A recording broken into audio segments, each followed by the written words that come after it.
Kumusta po kayo, mga minamahal naming taga-subaybay at maligayang pagbabalik dito sa ating paboritong channel, ang mga kwento ng puso. Sabi nila, ang tagumpay ay parang isang toreng gawa sa salamin.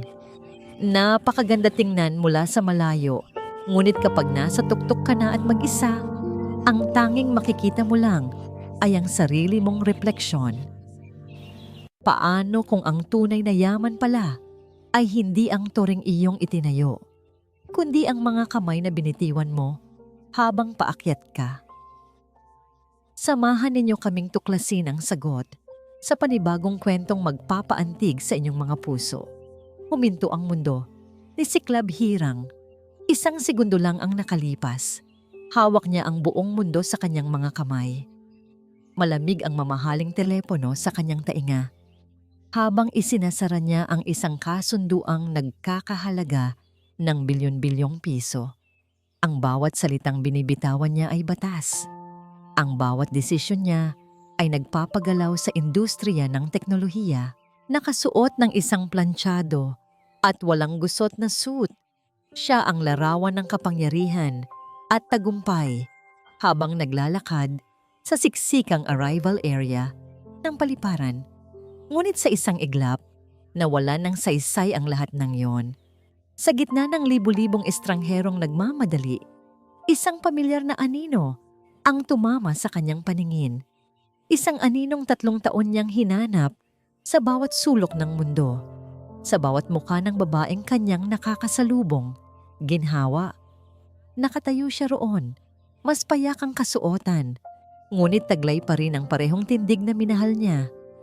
Ang parehong alon sa buhok na dati hinahaplos niya hanggang sa makatulog ito. Ang parehong mga matang tila kayang basahin ang kanyang kaluluwa.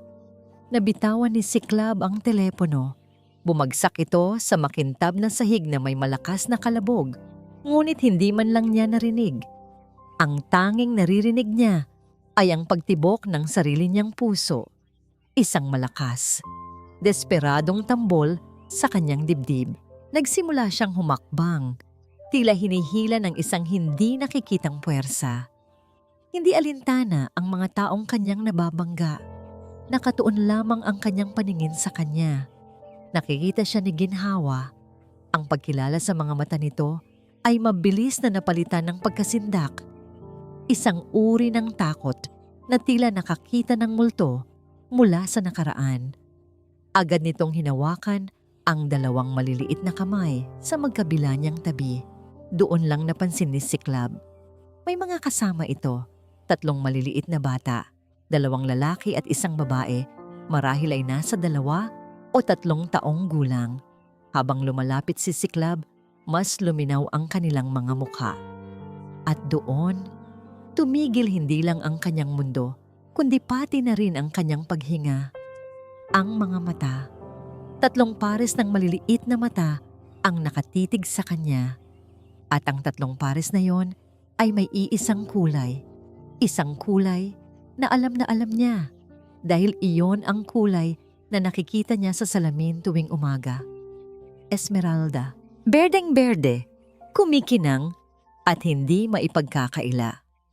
Mga mata niya.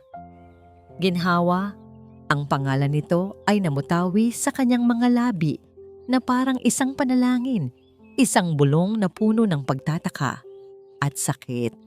Namutla si Ginhawa. Ang pagkakahawak niya sa mga bata ay humigpit. Siklab, anong ginagawa mo rito? Nanginginig ang boses nito. Hindi niya sinagot ang tanong. Ang kanyang mga mata ay nanatiling nakatitig sa 3 maliliit na anghel na nagtatago sa likod ng kanilang ina. Sino sila? Tanong niya.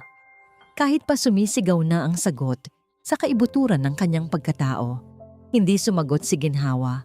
Sa halip, sa sobrang pagkasindak, mabilis itong tumalikod. Hinila niya ang mga bata, sinusubukang makalusot sa dumaraming tao. Ginhawa, teka lang! Sigaw ni Siklab, ngunit para itong bingi. Ang pag-alis nila ay parang isang sundot sa kanyang puso. Natauhan siya. Kailangan niyang habulin. Hindi niya hahayaang mawala ulit sila. Hindi na. Tinulak niya ang mga taong nakaharang sa daan, hindi alintana ang kanilang mga reklamo. Ginhawa. Ngunit mabilis silang nawala. Isang sandali ay nandoon pa sila. At sa susunod, nilamon na sila ng agos ng mga tao. Naiwan si Siklab na nakatayo sa gitna ng paliparan, mag-isa. Ang ingay sa paligid ay unti-unting bumalik, ngunit para sa kanya, ang lahat ay isang nakabibinging katahimikan. Napatingin siya sa kanyang mga kamay na nakagawa ng isang imperyo, ngunit hindi man lang nagawang hawakan ang sarili niyang pamilya. Isang sigaw ang kumawala mula sa kanyang lalamunan, puno ng pagsisisi at sakit na naipon sa loob ng 3 taon. Isang sigaw na halos hindi marinig sa gitna ng kaguluhan, ngunit umalingaw-ngaw sa wasak niyang kaluluwa. Ginhawa sandali, ngunit huli na ang lahat. Wala na sila. At naiwan siyang mag-isa, kasama ang isang katotohanang masakit pa sa kamatayan. Mayroon siyang 3 anak, at sa loob ng 3 taon, wala siyang kaalam-alam. Nanginginig ang mga kamay ni Ginhawa habang mahigpit na yakap ang 3 anak sa loob ng umuugang bus. Ligtas na tayo! Ligtas na tayo, mga anak! Bulong niya, paulit-ulit na parang isang dasal. Ngunit ang mga salitang iyon ay para lang sa sarili niya. Isang kasinungalingang pilit niyang pinaniniwalaan. Ang bawat liko ng bus palayo sa Maynila ay dapat magbigay sa kanya ng kapayapaan. Pero ang tanging nararamdaman niya ay ang matinding takot. Ang mukha ni Siklab, ang mga mata niyang puno ng pagkabigla, ang pagsigaw niya sa kanyang pangalan. Ang lahat ng yon ay nakaukit na sa kanyang isipan, isang bangungot na nagising sa katotohanan. Pagkatapos ng ilang oras na biyahe, bumaba sila sa kanilang munting paraiso. Ang silongang dagat, isang bayang payapa kung saan ang bawat isa ay magkakakilala at ang tanging ingay ay ang banayad na hampas ng alon sa dalampasigan. Ito ang mundong binuo niya para sa kanyang mga anak. Isang mundong malayo sa salamin at bakal, malayo sa kapangyarihan at kasinungalingan. Naglakad sila sa pamilyar na daan patungo sa kanilang tahanan. Isang maliit na bahay na nakakabit sa kanyang coffee shop, ang Bahay Diwa. Amoy ng bagong lutong tinapay at kape ang sumalubong sa kanila. Ito ang kanyang santuwaryo. Ito ang kanyang kuta. Mami, sino po yung lalaking sumisigaw sa airport? Tanong ni Kislap, ang pinakabibo sa 3, habang tinutulungan siyang mag-ayos ng mga gamit. Napahinto si Ginhawa. Hinarap niya ang anak at pilit na ngumiti. Wala yun, anak. Isang dating kakilala lang ni Mami. Isang kasinungalingan na lasang-lason sa kanyang dila. Paano niya ipapaliwanag ang isang bagay na kahit siya ay hirap na hirap unawain? Nang gabing iyon, matapos niyang pakainin at patulugin ang mga bata, naupo siya sa maliit na beranda ng kanilang bahay. Natanaw niya ang 3 natutulog na anghel sa kanilang kama. Si Ulap na payapa, si Kislap na may bahagyang namngiti at si Dagsin na tila laging seryoso kahit sa pagtulog. Ang pagtitig sa kanila ay nagbukas ng isang sugat na akala niya'y naghilom na. Bigla, wala na siya sa silongang dagat. Nasa malamig at puting silid siya ng isang klinika, 3 taon na ang nakalipas. Ang mga salita ng doktor ay umalingaw-ngaw sa kanyang tainga. Congratulations, Mrs. Hirang. It's not just 1 but 3. You're having triplets. Dapat ay masaya siya. Ngunit sa halip, isang nakabibinging kalungkutan ang yumakap sa kanya. Mag-isa siya. Katatapos lang ng pinakamalala nilang pag-aaway ni Siklab. Isang pag-aaway tungkol sa isang business trip na hindi nito maaaring kansilahin. Kahit pa yun ang kanilang anibersaryo. Ginhawa, intindihin mo naman. Ito ang bubuhay sa atin. Sigaw nito noon. Buhay nga tayo, Siklab, pero magkasama ba tayo? Sagot niya, habang tumutulo ang luha. Hindi niya sinabi kay Siklab ang tungkol sa pagbubuntis. Paano niya sasabihin? Sa isang email na puno ng kasinungalingan at sakit na ipinadala ni Halina, ang kanang kamay ni Siklab. Sa mga salitang nagsasabing pabigat lang siya. Sa katahimikan ni Siklab na tila isang pagsang-ayon. Kaya tumakas siya. Tumakas siya para iligtas ang sarili niya at ang mga anak niya mula sa isang mundong alam niyang dudurog sa kanila. Bumalik siya sa kasalukuyan, pinunasan ang mga luhang hindi niya namalayang dumaloy.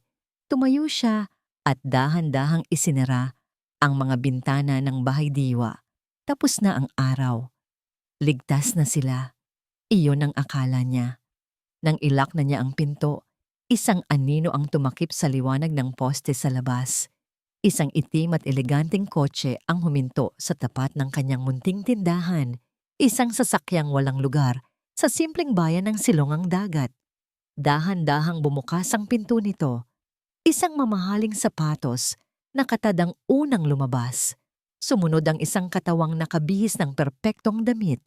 At sa wakas, isang mukhang hinding-hindi niya malilimutan.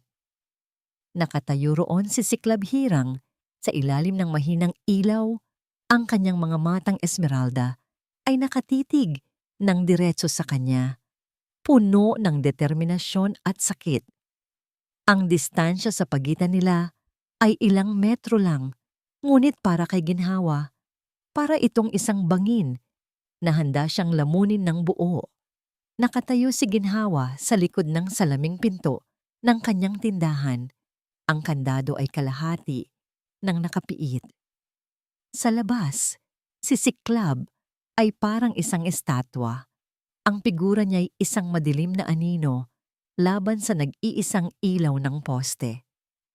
Sa isang iglap, bumalik ang lahat ng takot na pilit niyang ibinaon. Ang lalaking ito ay hindi lang bahagi ng kanyang nakaraan. Isa siyang bagyo na kayang wasakin ang payapang mundong itinayo niya. Ginhawa, mag-usap tayo. Sabi ni Siklab, ang boses niya ay kalmado, ngunit may bigat ng isang utos. Umiling si ginhawa. Ang puso niya ay dumadagundong sa kanyang dibdib. Wala tayong dapat pag-usapan, Siklab. Umalis ka na. Humakbang ito palapit sa pinto. Hindi ako aalis hanggat hindi mo ako kinakausap. May karapatan ako. Karapatan? Isang mapait na tawa ang kumawala sa lalamunan ni ginhawa. Saan ka kumuha ng karapatan? Nasaan ka noong kailangan ko ng karamay? Nasaan ka noong gabi-gabi akong nagsusuka dahil sa paglilihi? Nasaan ka noong isinilang ko silang tatlo ng mag-isa? Hindi nakasagot si Siklab. Ang bawat tanong ni ginhawa ay parang isang sampal sa kanyang mukha. Natutulog na ang mga anak ko, sabi ni ginhawa. Ang boses niya ay naging isang desperadong pakiusap. Parang awa mo na. Huwag mong guluhin ang mundo nila.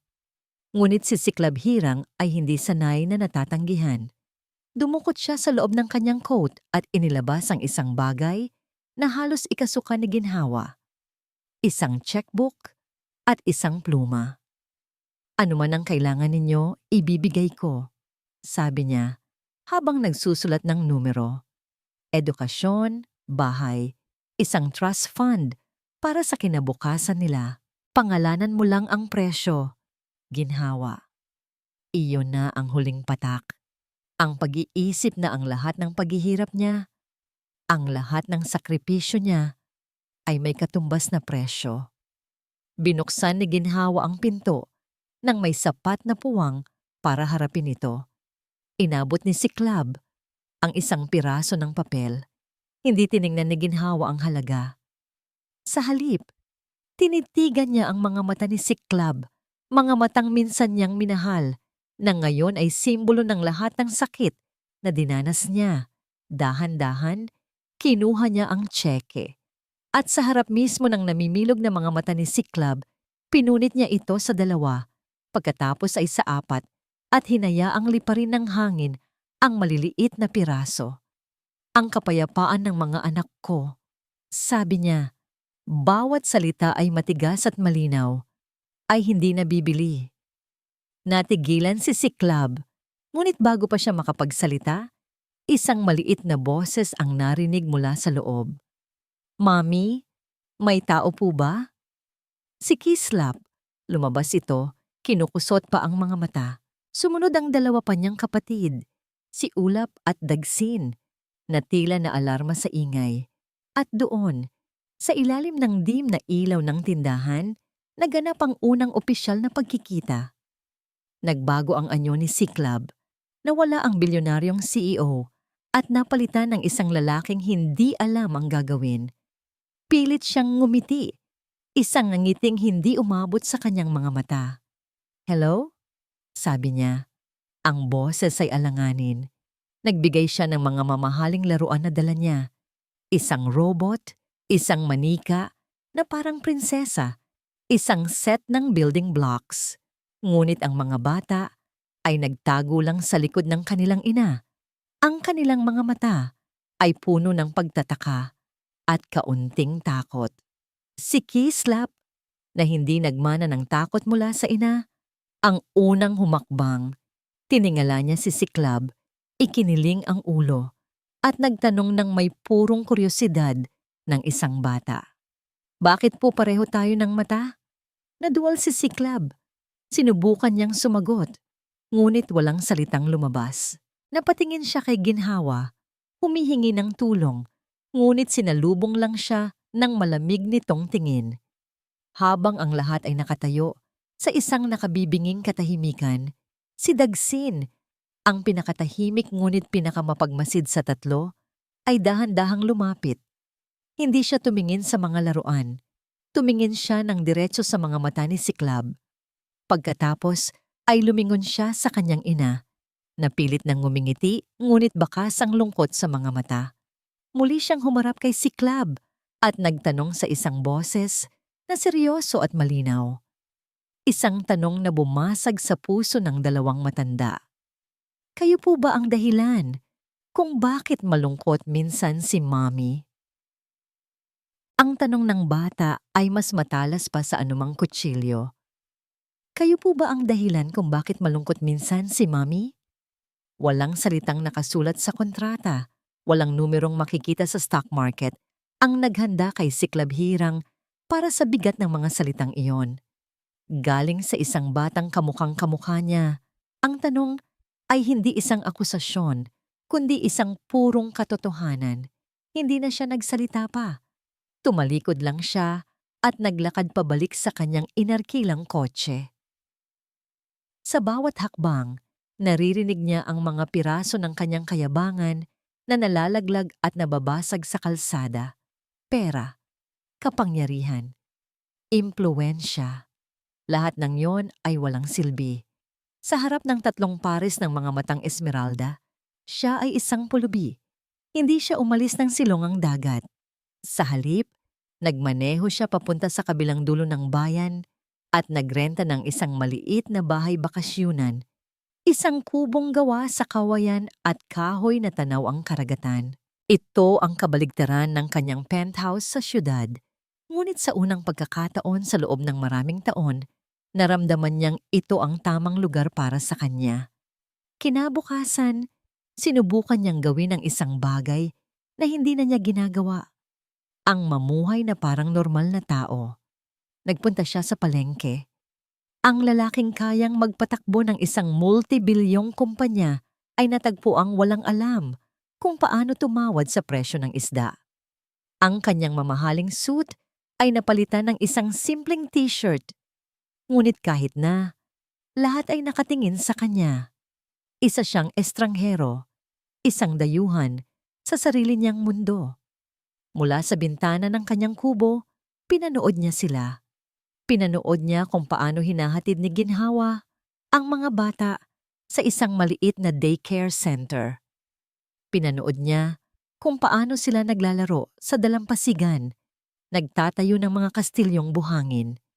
Nakita niya ang tawa sa kanilang mga labi, isang tawang kailanman ay hindi niya naibigay. Bawat halakhak nila ay isang karayom na tumutusok sa kanyang puso, Isang paalala ng lahat ng kanyang sinayang. Isang hapon, nakita niyang mag-isang nakaupo si Ulap sa buhanginan, malayo sa kanyang mga kapatid. May hawak itong isang maliit na laruang kabayong gawa sa kahoy at umiiyak ito ng tahimik. Nabali ang isang paa ng laruan. Hindi niya alam kung ano ang nagtulak sa kanya. Siguro ay ang nakita niyang luha sa mga matang katulad ng sa kanya. Dahan-dahan siyang lumapit. Hindi siya nagsalita. Umupo lang siya sa tabi ng bata. Kinuha niya ang sirang laruan. Dumukot siya ng isang maliit na Swiss Army knife mula sa kanyang bulsa. Walang salitang namagitan sa kanila. Ang tenging naririnig lang ay ang alon at ang tunog ng kanyang pagkayas sa kahoy. Maingat niyang inayos ang paa ng kabayo, ginamitan ng kaunting pandikit na nakita niya sa kanyang bag. Pagkatapos ng ilang minuto, iniabot niya pabalik ang laruan kay Ulap. Tiningnan ni Ulap ang naayos na kabayo. Pagkatapos ay tumingala kay Siklab. Sa unang pagkakataon, hindi takot o pagtataka ang nakita ni Siklab. Ito ay isang bagay na iba. Isang maliit, mahiyain, ngunit totoong nangiti. Iyon lang. Ngunit para kay Siklab, ang ngiting iyon ay mas mahalaga pa kaysa sa lahat ng yaman niya sa mundo. Isang maliit na sinag ng pag-asa. Sa gitna ng katahimikang yon, biglang tumunog ang kanyang telepono, sinisira ang sandali. Nakita niya ang pangalan sa screen, Halina. Ang kanyang COO, ang kanyang nakaraan. Tumayo siya at lumayo ng kaunti bago sumagot. Hello? Siklab, darling. Nasaan ka ba? May mahalagang meeting tayo sa mga investors bukas. Kanina pa kita tinatawagan. Ang boses ni Halina ay matamis, ngunit may bahid ng bakal. I-cancel mo, sagot ni Siklab. Ang mga mata ay nakatutok pa rin kay Ulap na masaya nang naglalaro. Ano? Hindi pwede. This is the Mariveles merger. Ang pinaghirapan natin. May mas mahalaga akong inaasikaso, sabi ni Siklab, isang sagot na kailanman ay hindi niya inisip na sasabihin. Mayroong isang sandaling katahimikan sa kabilang linya. Pagkatapos, ang boses ni Halina ay nagbago. Naging mapanganib na kalmado at matamis. Don't worry, darling. May mahalagang meeting tayo. Ako na lang ang pupunta dyan para hindi ka maabala. Ang silungang dagat ay isang lugar kung saan ang oras ay tila bumabagal. Ang pagdating ng isang bagong muka ay napapansin ng lahat. Ngunit ang pagdating ni Halina Mariveles ay hindi lang napansin. Ito ay isang kaganapang tila huminto sa pag-ikot ng munting mundo ng bayan. Bumaba siya mula sa isang mamahaling itim na sasakyan, nakasuot ng isang puting-puting bestida na sumisigaw ng yaman at kapangyarihan. Ang kanyang mga high heels ay tumutusok sa maalikabok na kalsada na parang mga punyal. Kabaligtaran siya ng lahat ng bagay na simple at payapa sa lugar na yon. Nakita siya ni Siklab mula sa malayo at isang kaba ang biglang gumapang sa kanyang dibdib. Halina, anong ginagawa mo rito? Sa lubong niya, ang boses ay hindi maitago ang inis. Ngumiti si Halina ng matamis, isang nangiting perpektong-perpekto, ngunit hindi umaabot sa kanyang mga mata. To save you, of course, darling. Hindi mo pwedeng talikuran ang lahat ng pinaghirapan natin para lang sa isang bakasyon. Ang salitang bakasyon ay binigkas niya habang ang kanyang mga mata ay lumibot sa paligid, puno ng pag-insulto. At doon, sa di kalayuan, sa labas ng bahay diwa, nakatayo si Ginhawa, hawak ang kamay ng kanyang mga anak. Nagtama ang mga mata ng dalawang babae. Ang isa ay puno ng nagbabantang apoy. Ang isa naman ay puno ng malamig na yelo. Ang hapunan ng gabing iyon ay ang pinaka-awkward na sandali sa buhay nilang tatlo. Pinilit ni Siklab na magsama-sama sila sa isang maliit na restaurant sa tabi ng dagat, sa isang desperadong pagtatangkang maging Sibilisado. Si Halina ang bida sa gabing iyon. Walang tigil siyang nagkwento tungkol sa Agimat Tech, sa mga bagong kontrata, sa mga tagumpay nila ni Siklab. Bawat salita niya ay isang patunay kung gaano kalaki ang mundong iniwan ni Ginhawa at kung gaano siya kahalaga sa buhay ni Siklab ngayon.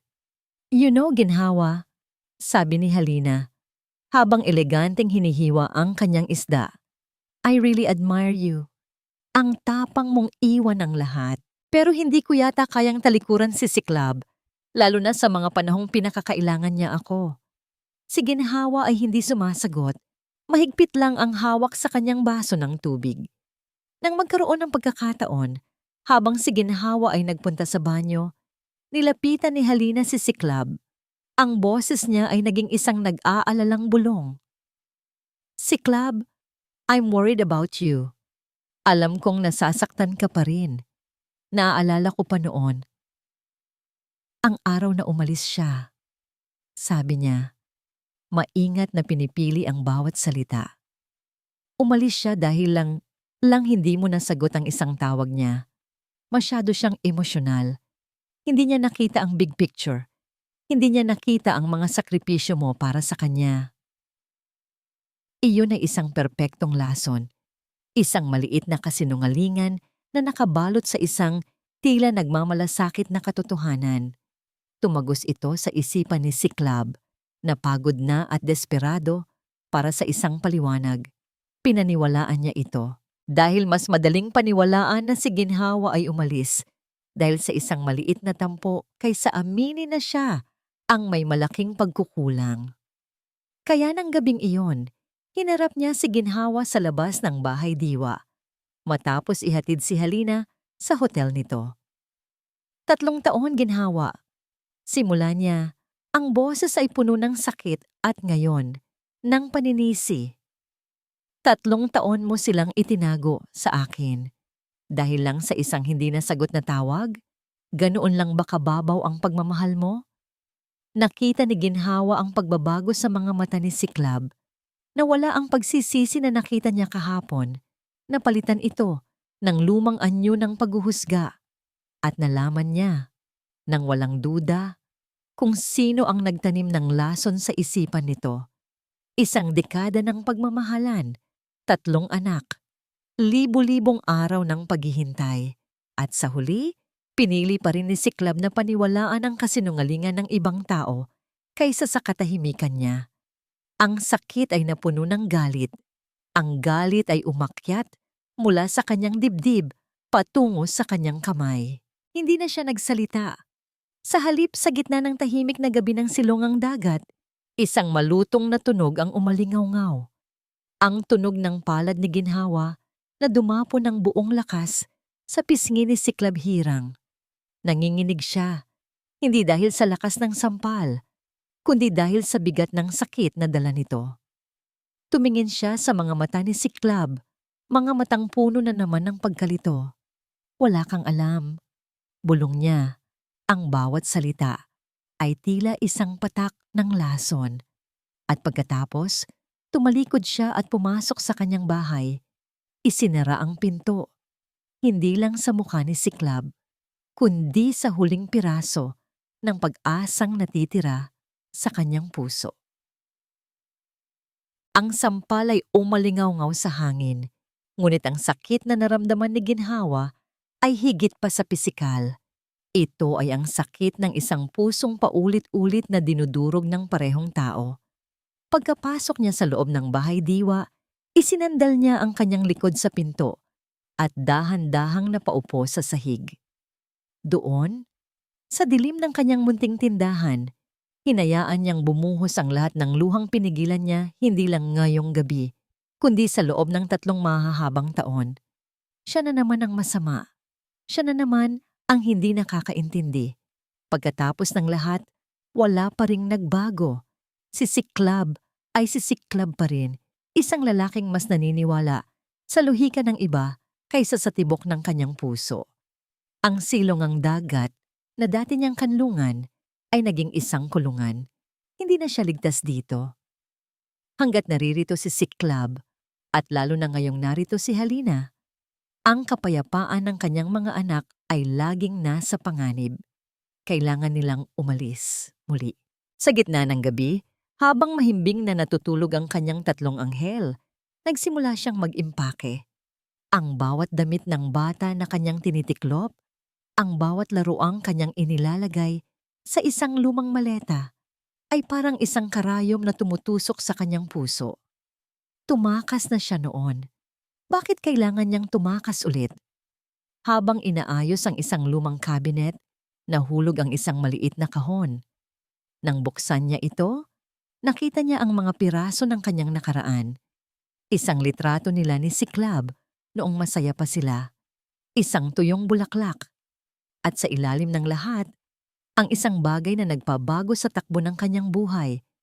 Ang kanyang unang ultrasound picture.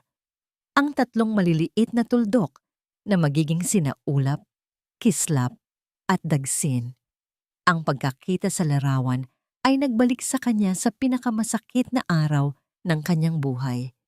Hindi lang ang pag-aaway nila ni Cyclab ang naaalala niya ngayon. Naalala niya ang bawat detalye. Flashback. Mag-isa si Ginhawa sa kanilang penthouse, hawak ang resulta mula sa doktor. Tinatawagan niya si Cyclab, ngunit diretso ito sa voicemail. Nasa meeting ako? Text nito. Nanginginig ang mga kamay niya habang nagtatype ng reply. Cyclab, please, it's important. I need to talk to you. Ngunit wala siyang natanggap na sagot. Ilang oras ang lumipas. Gabi na. Pagod na siyang maghintay. At doon, isang email notification ang lumitaw sa kanyang telepono. Galing kay Halina. Ang subject, regarding Cyclab. Binuksan niya ito. Ang mga salita sa email ay tila mga punyal na humiwa sa kanyang kaluluwa. Ginhawa, I'm writing to you because I care about Cyclab. I know you think you're pregnant. Sinabi niya sa akin, please understand this is the worst possible time. He said, and I quote, this pregnancy will ruin everything I've worked for. He's just too kind to say it to your face. If you love him, you'll know what to do. Ang bawat salita ay isang ganti-ganting sampal. Sinabi niya sa akin, this pregnancy will ruin everything. Kasabay ng hindi pagsagot ni Cyclab sa kanyang mga tawag, ang email ay naging isang katotohanang hindi niya matatatakasan. Hindi siya gusto ni Cyclab. Ang mga anak nila ay isang pagkakamali sa mata nito. End of flashback. Bumalik si Ginhawa sa kasalukuyan. Ang mga luhay bumabagsak sa lumang litrato. Ngayon, mas malinaw na ang lahat. Hindi siya umalis dahil sa isang tampo. Umalis siya dahil pinaniwalaan siyang isa siyang pabigat na sisira sa pangarap ng lalaking mahal niya. Umalis siya para iligtas ang kanyang mga anak mula sa isang amang hindi sila gusto. Pinunasan niya ang kanyang mga luha. Ang kalungkutan ay napalitan ng isang malamig na determinasyon. Tapos na ang pag-iyak. Tapos na ang pagtatago. Hinaplos niya ang mga mukha ng kanyang natutulog na mga anak. Patawarin niyo si Mami, bulong niya. Kailangan na naman nating umalis. Dala ang isang bag. Maingat niyang ginising ang mga bata. Sa gitna ng kadiliman, habang dahan-dahan silang naglalakad palabas ng bahay diwa, handa nang harapin ang isang hindi tiyak na kinabukasan. Isang boses ang pumigil sa kanila. Ginhawa. Napatigil siya, ngunit hindi lumingon. Ngunit ang sumunod na sinabi ni Cyclab ang nagpatigil sa pag-ikot ng kanyang mundo. Ang boses nito ay nanginginig. Puno ng isang emosyong hindi niya pa naririnig dati. Isang halo ng pangingilabot at hindi makapaniwalang sakit. Nakatayo ito sa di kalayuan. Ang mukha ay namumutla sa liwanag ng buwan. Ang kamay ay nanginginig habang hawak ang kanyang telepono. Ginhawa. I just recovered an old email. Isang email na pinadala ni Halina sa'yo 3 taon na ang nakalipas kay Kopya-Parapi. Ang isipan ni Cyclab Hirang ay isang supercomputer na kayang magproseso ng bilyon-bilyong data kada segundo. Ngunit sa sandaling iyon, tila nag-overload ang kanyang sistema. Matapos ang sampal ni ginhawa, hindi siya umalis.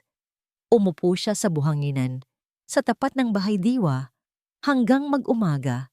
Sinusubukang pagtagpi-tagpiin ang mga piraso. Ang sinabi ni Halina ay hindi tumutugma sa sakit na nakita niya sa mga mata ni ginhawa. May kulang, may mali.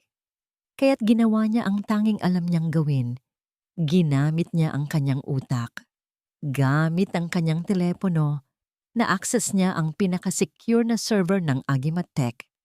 Naghukay siya sa mga lumang file, sa mga na-delete na data, sa mga digital na anino ng nakaraan.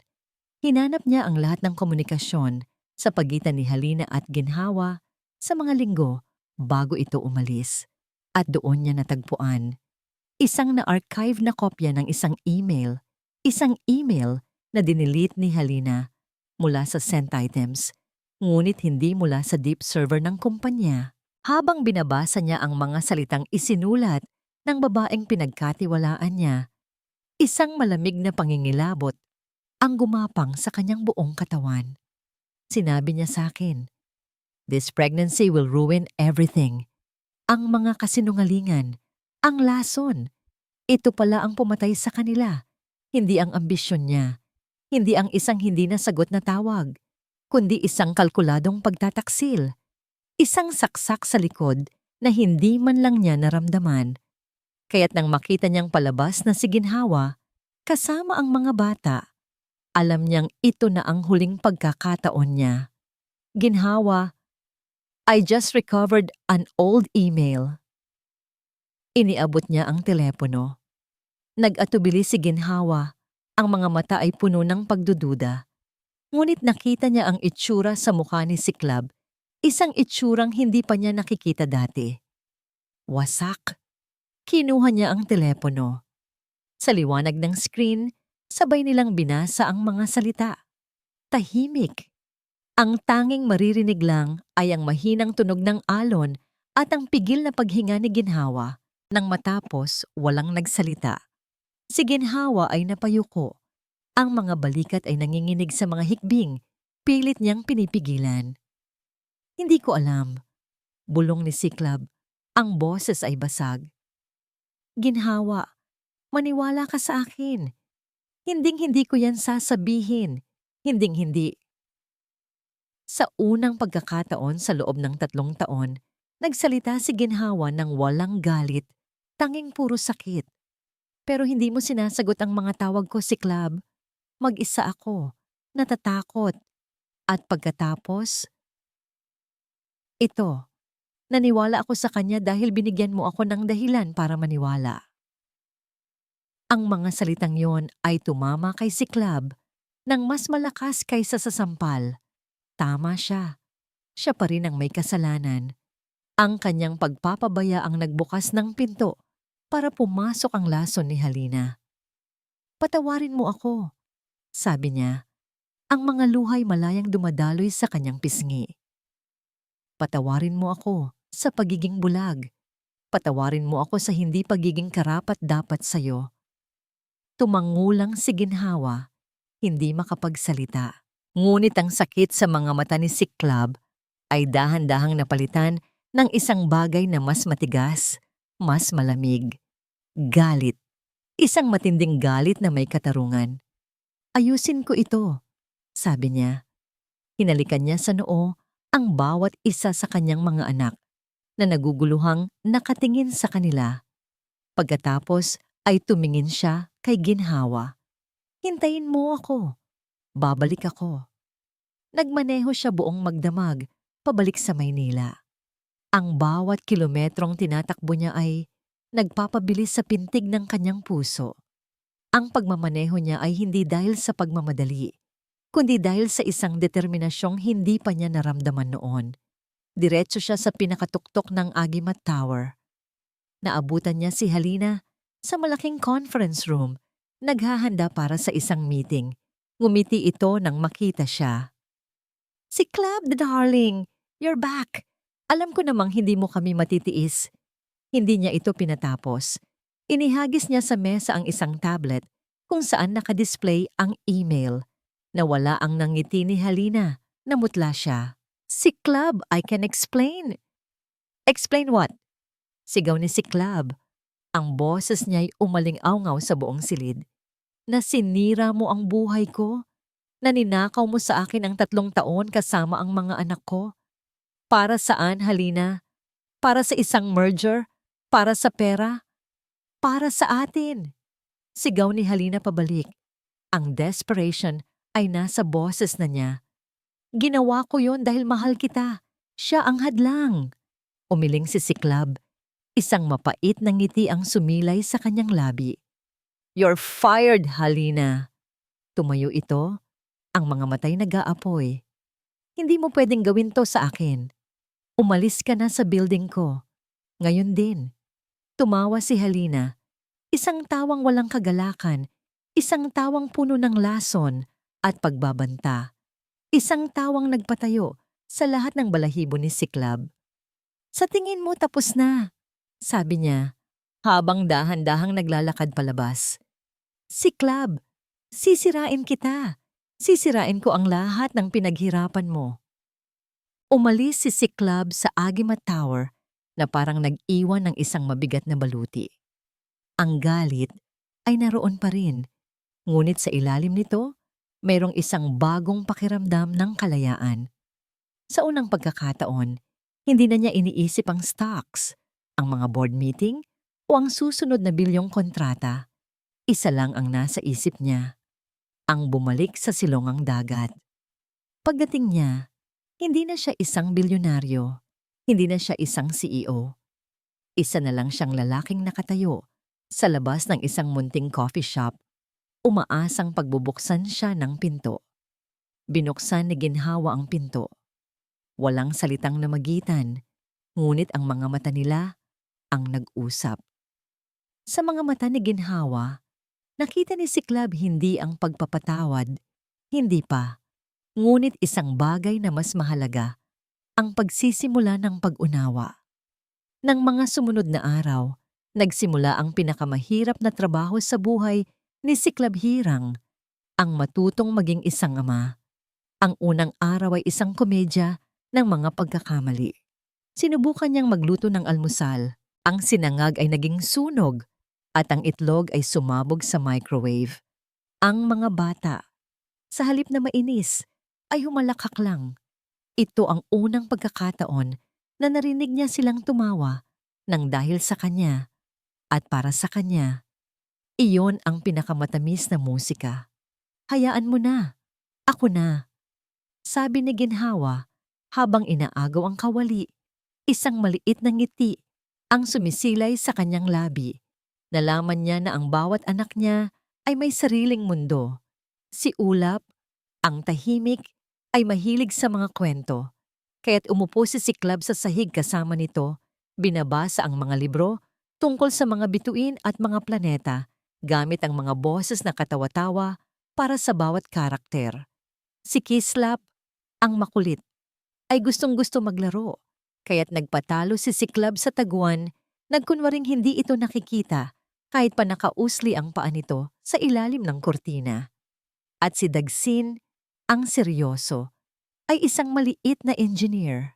Magkasama nilang binuo ang mga building blocks, hindi para gumawa ng tore, kundi ng isang bahay para kay Mommy na maraming bintana para laging masaya. Isang hapon, dinala niya silang lahat sa dalampasigan.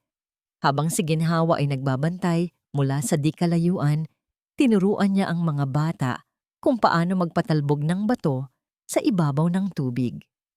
Sa una, lahat ng bato niya ay lumulubog, na ikinatawa ng mga bata. Ngunit hindi siya sumuko. Paulit-ulit niyang sinubukan hanggang sa isang bato ang tumalbog. 1, 2, 3 beses, bago tuluyang lumubog. Wow! Sabay-sabay na sigaw ng 3. Tumingin sila sa kanya na parang isa siyang superhero.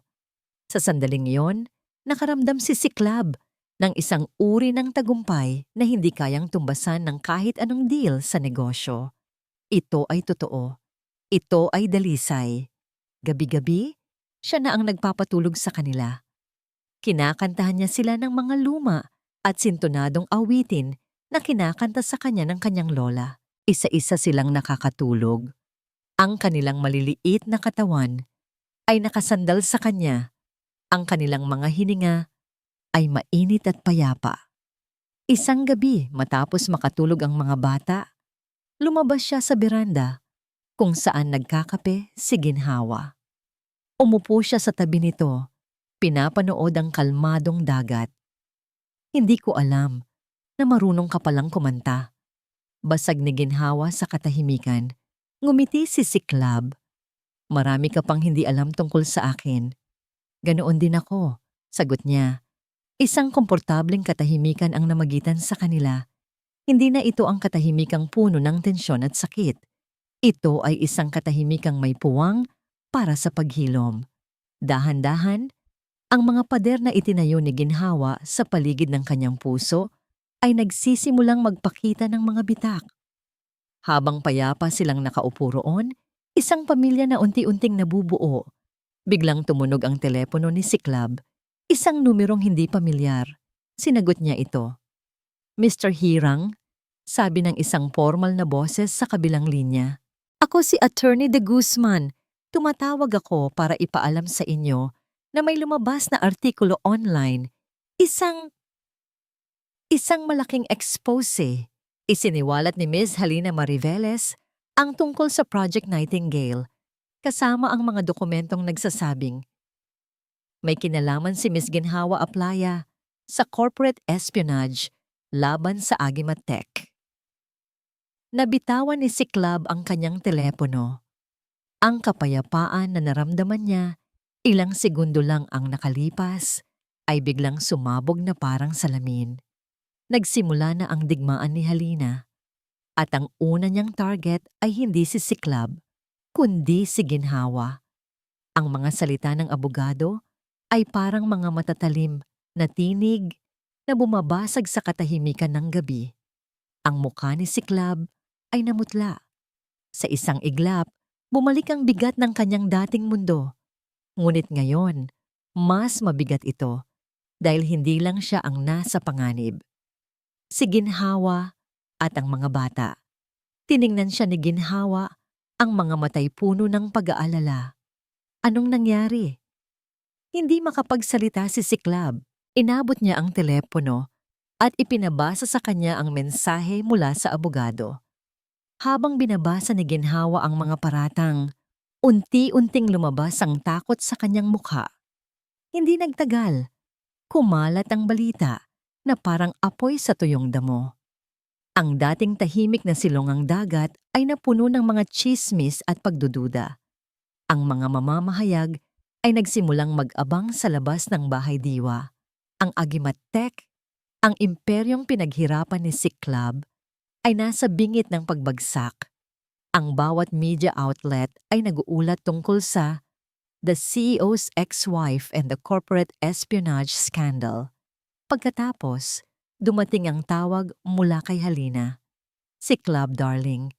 Ang boses niya ay naging matamis na lason. Nasa gulo tayo, pero may paraan para ayusin ito. Bumalik ka sa akin. Publicly denounce Ginhawa at ang kanyang mga anak. Sabihin mong wala kang kinalaman sa kanila. Sabihin mong nilinlang ka niya. Save your company. Save your legacy. Save yourself. Isang katahimikan ang namayani. Sa pagitan nila, si Siklab ay tumingin kay Ginhawa na nakatayo sa tabi niya.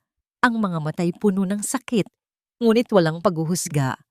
Pagkatapos ay tumingin siya sa labas, kung saan naglalaro ang kanyang 3 anak sa buhangin, hindi alintana ang bagyong paparating.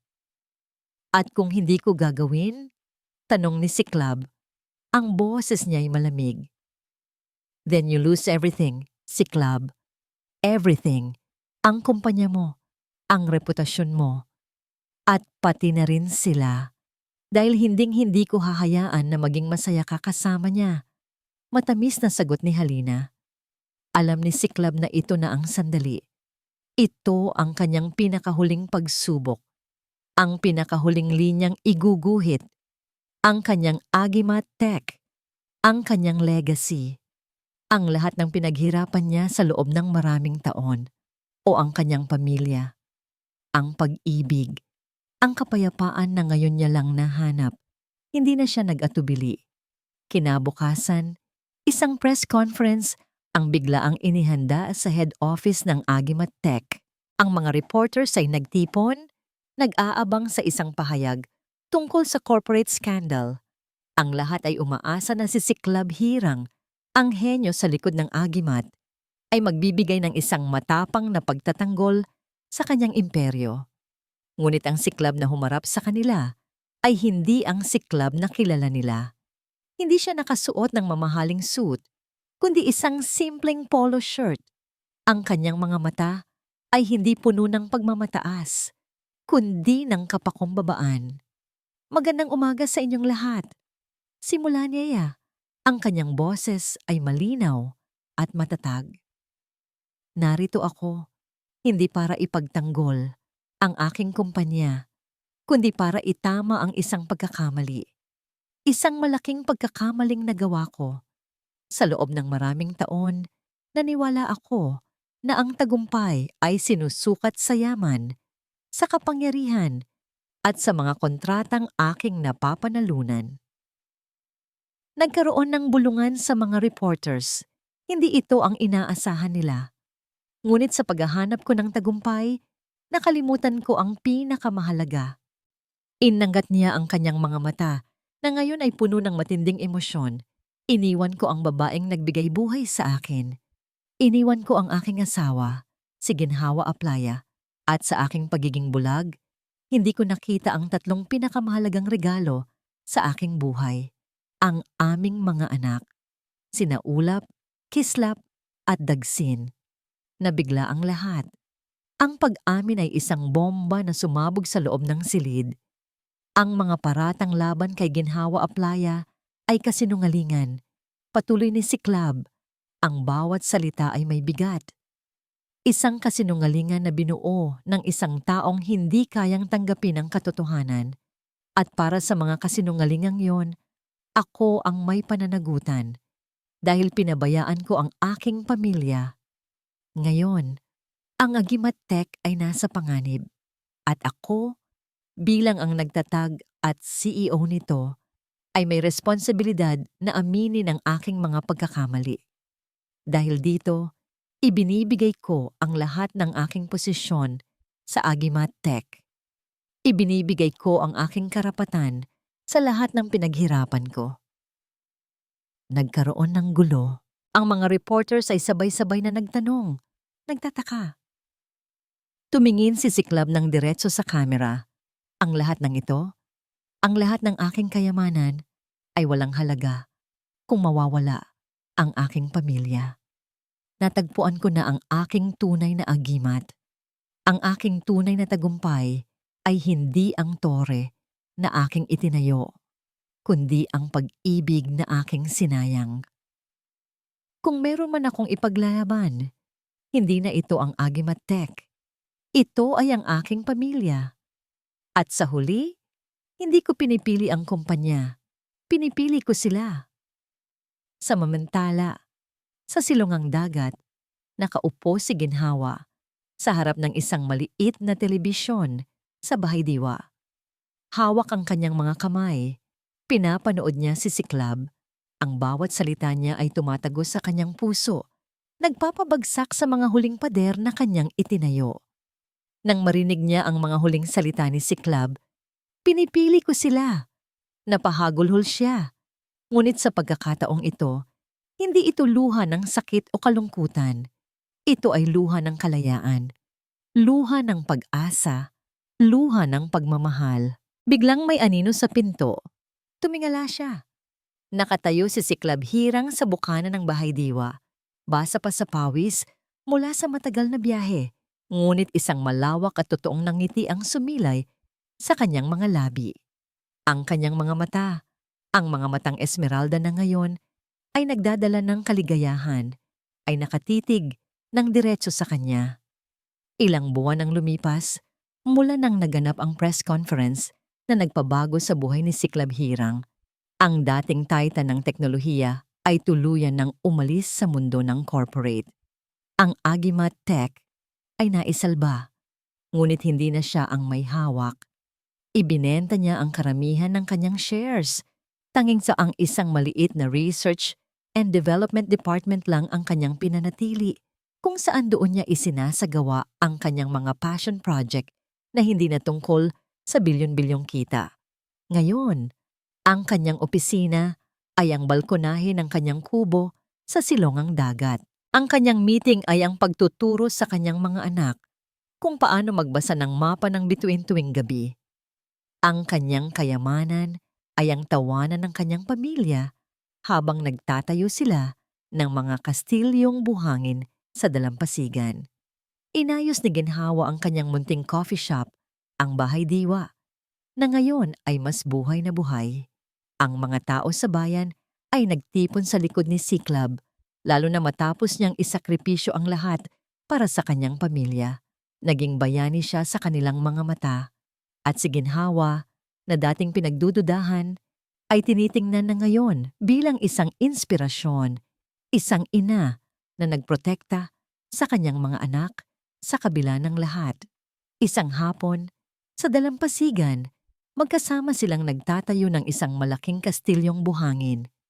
Si Ulap ay abala sa paggawa ng moth, si Kislap ay naglalagay ng mga maliliit na seashells bilang dekorasyon, at si Dagsin ay seryosong nagpaplano ng mga pader. Si Siklab, na dati nagpapatayo ng mga toreng salamin sa syudad, ay nakangiti habang pinupuno ng buhangin ang maliit na timba. Sa tabi niya, si Ginhawa ay tumutulong. Ang kanyang buhok ay hinahaplos ng simoy ng hangin. Hindi na niya pilit na inilalayo ang kanyang sarili. Sa halip, madalas niyang nahuhuli ang kanyang sarili na sumasandal sa balikat ni Siklab o hinahawakan ng kamay nito nang hindi namamalayan. Daddy, tingnan mo. Ito na ang pinakamalaking kastilyo. Sigaw ni Kislap habang ipinapakita ang isang flag na gawa sa dahon. Ngumiti si Siklab. Oo nga, anak. Pero alam niyo, ang pinakamagandang kastilyo ay hindi gawa sa buhangin. Tumingin siya kay Ginhawa. Ito ay gawa sa pag-ibig. Hinawakan ni Siklab ang kamay ni Ginhawa.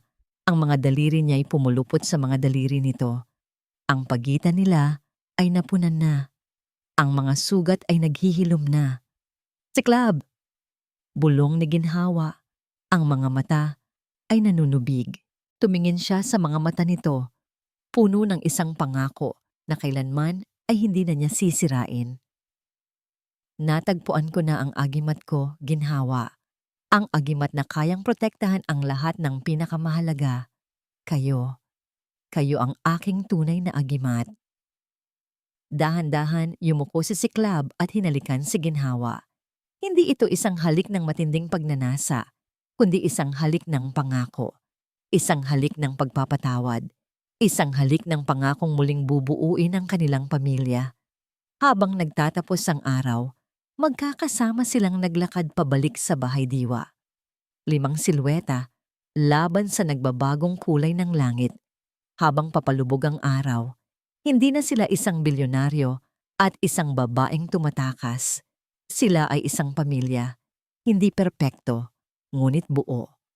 Natagpuan nila ang tunay na kahulugan ng tagumpay, hindi sa taas ng mga gusali, kundi sa lalim ng kanilang mga puso. Ang kanilang Bahay Diwa ay hindi lamang isang tindahan o isang bahay. Ito ay isang tahanan ng mga kaluluwang nagsama-sama muli. Kahit anong mangyari sa buhay, mahalaga na laging piliin ang pamilya at ang pagmamahalan dahil sa huli, iyon ang nagbibigay tunay na halaga sa lahat ng ating pinaghirapan. At dito po nagtatapos ang kwento nila, Siklab at Ginhawa. Isang paglalakbay na nagturo sa atin na ang tunay na pag-ibig ay hindi lamang tungkol sa pagmamahalan, kundi sa pagpapatawad, pag-unawa, at ang pagpili na laging unahin ang pamilya. Isang paalala na ang tunay na tagumpay ay hindi sinusukat sa kayamanan o kapangyarihan, kundi sa mga puso na ating pinupuno ng pag-ibig. Taos puso po akong nagpapasalamat sa inyong walang sawang pagsubaybay sa bawat kabanata ng kwentong ito. Ang inyong suporta, ang aming inspirasyon, ang bawat komento, like at share ay mahalaga para sa amin. Nais ko pong marinig ang inyong saloobin. I-comment nyo lang po sa ibaba. Anong eksena ang pinakatumago sa inyong puso? Anong aral ang inyong napulot? Kung nagustuhan nyo ang kwentong ito, isang pindot lang po sa like button. I-share at mag-subscribe para hindi kayo mahuli sa susunod naming kwento. Muli, ako po ang inyong lingkod. Nag-iiwan ng isang paalala. Ang bawat puso ay may sariling kwento at ang bawat kwento ay may aral na naghihintay. Pagpalain po kayo ng Panginoon, kayo at ang inyong buong pamilya.